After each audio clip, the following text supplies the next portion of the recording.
Cinderella. Once upon a time, there was a kind, sweet girl named Cinderella. Her mother had died when she was very young, and her father married again. His new wife and her two daughters, Anastasia and Drusilla, were mean. They treated Cinderella like a servant.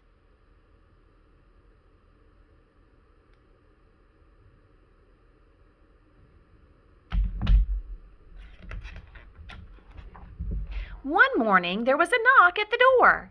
Cinderella opened it to find a stylish footman. He handed her a gold envelope. "The palace is holding a ball for the prince's birthday tonight," he announced. "Every girl in the kingdom is invited."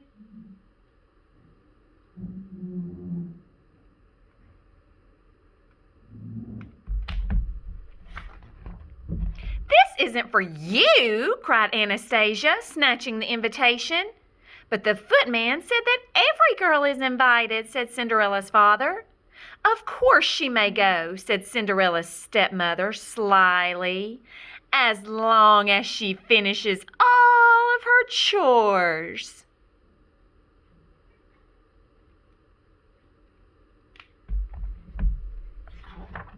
But no matter how hard Cinderella worked, her list of jobs just kept growing. Her stepmother and stepsisters made sure of that. "Iron my dress, brush my hair, polish my nails, fetch my necklace." "Oh dear," giggled the stepsisters when the coach arrived to take them to the palace. "Aren't you ready yet?" And they flounced out, laughing unkindly. Poor Cinderella sat by the fireside. "I wish I could wear a pretty dress and meet the prince," she sighed. Suddenly the room was filled with sparkling light, and a fairy appeared. "Dry your eyes, Cinderella," said the fairy. "I am your fairy godmother, and we have work to do."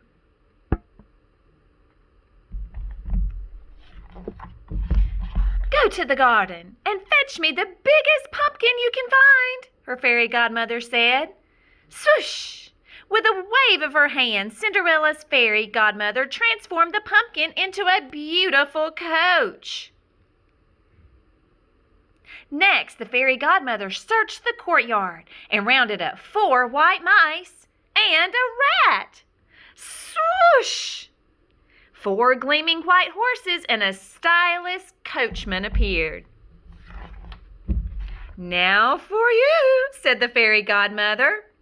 Swoosh!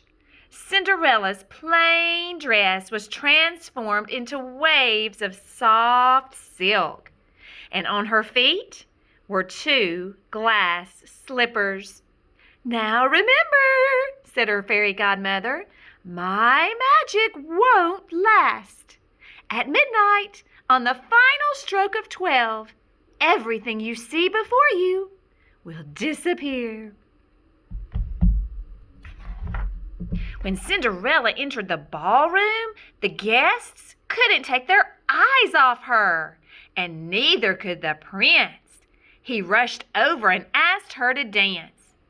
Anastasia and Drusilla watched grumpily from the side.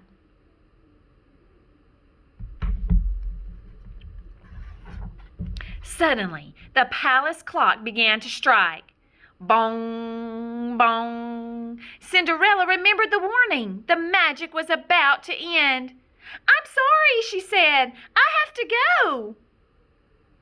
The prince chased after her, but he was too late.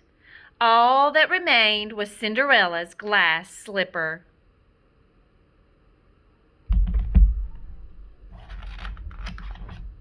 The next day, the prince set out to find the beautiful girl from the ball. "Every girl in the land must try the slipper," he said. Girl after girl tried to squeeze her tiny foot into the slipper, but no success.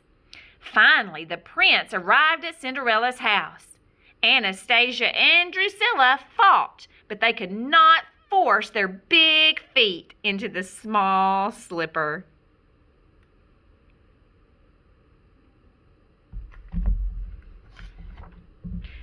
"Let Cinderella try," her father said bravely.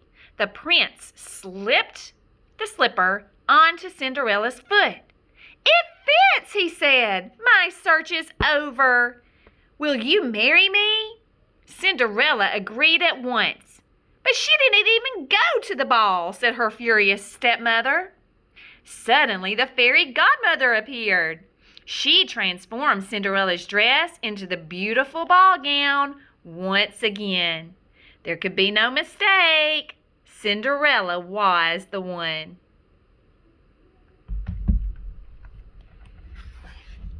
The prince and Cinderella got married and lived happily ever after. Meanwhile, Anastasia and Drusilla had to polish their own shoes and iron their own dresses, and that made them grumpier than ever. The end.